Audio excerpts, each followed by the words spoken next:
personal computers. A few years later in 1975, the two childhood friends established the company Microsoft with a hyphen. The name is a portmanteau of the words microcomputer and software. In 1980, the company entered the industry of operating systems with their own version of Unix called Xenix. But their first major breakthrough came with the release of MS-DOS in 1981. After a few years of battling against IBM's PC-DOS, Microsoft eventually came out as the leading provider.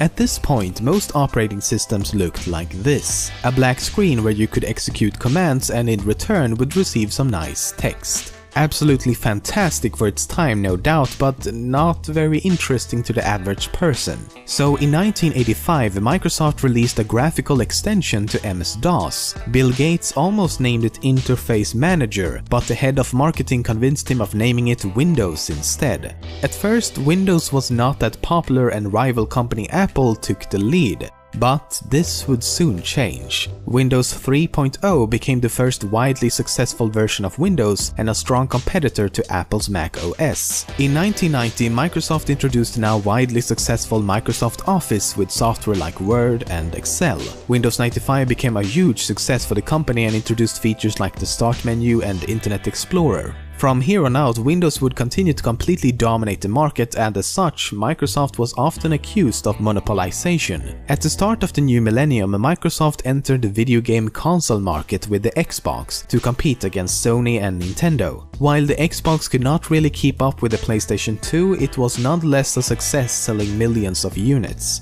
In more recent years, the perception of Microsoft and especially Windows has been a bit unstable. For example, Windows Vista sold well, but is considered by many to be one of the worst operating systems ever made by Microsoft. Windows 7 rekindled the brand, but Windows 8 once again received heavy criticism for many of its significant changes. But despite a few minor setbacks here and there, Microsoft is still one of the most valuable brands in the world.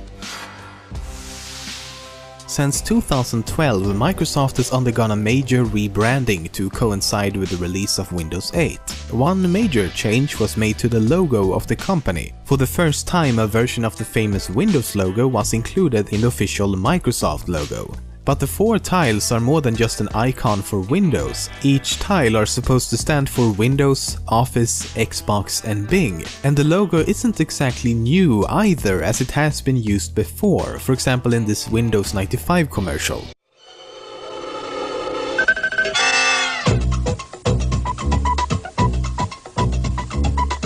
It used to be difficult for personal computers to do more than one thing. When preparing to launch Windows XP back in 2001, Microsoft wanted a catchy slogan to go along with it. They eventually settled for "Prepare to Fly" and began printing all promotional material and covers and so on. Then 9/11 happened and suddenly the slogan wasn't as catchy anymore. Because of this, Microsoft had to spend over $200 million just to change the slogan to "Yes, you can" instead.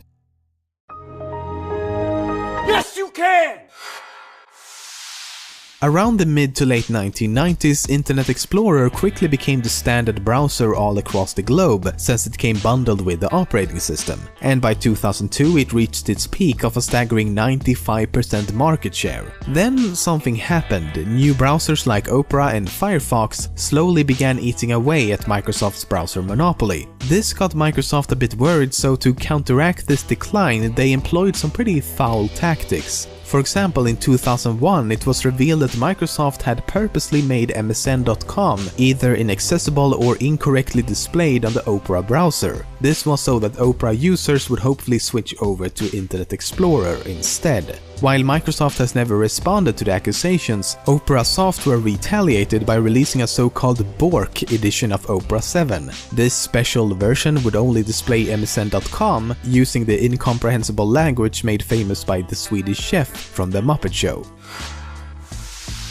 Every website and service with users and profile pictures has one of these, a default avatar. It's usually just a standard silhouette of a person or whatever YouTube is going for. Anyway, one version of Microsoft's email client, namely Outlook 2010, uses this icon. It's interesting because this is actually a silhouette of Bill Gates from 1977 when he was arrested for speeding and driving without a license. Damn, it feels good to be a gangster.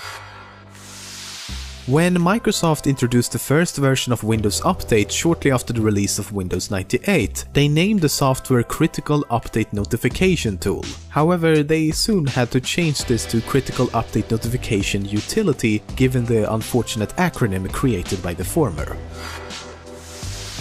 The default wallpaper used for Windows XP is, or at least was, one of the most recognizable images in the world. The photograph named Bliss was taken by former National Geographic photographer Charles O'Rear and was captured here in Sonoma County in California in 1996. While many believe the image to be photoshopped, it is in fact the raw, unaltered original.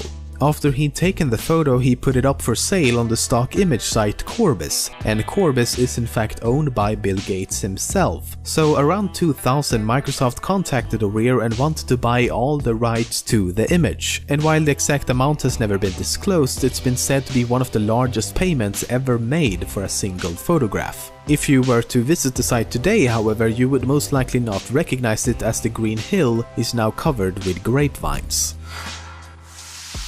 Before Microsoft launched their new search engine in 2009, they needed a short and memorable name. Eventually, they decided to use Bang.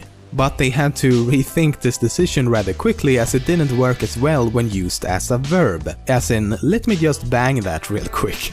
They changed Bang into Bing, and while Google is of course at the top, Bing is still one of the largest search engines in the world.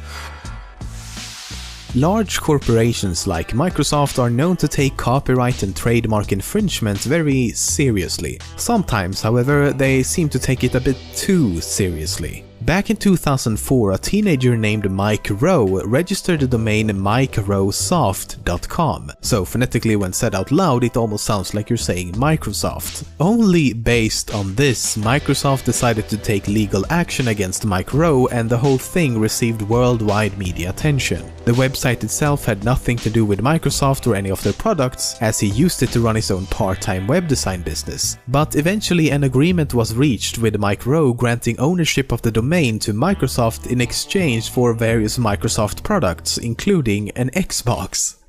2004, when an Xbox could solve anything. Simpler times.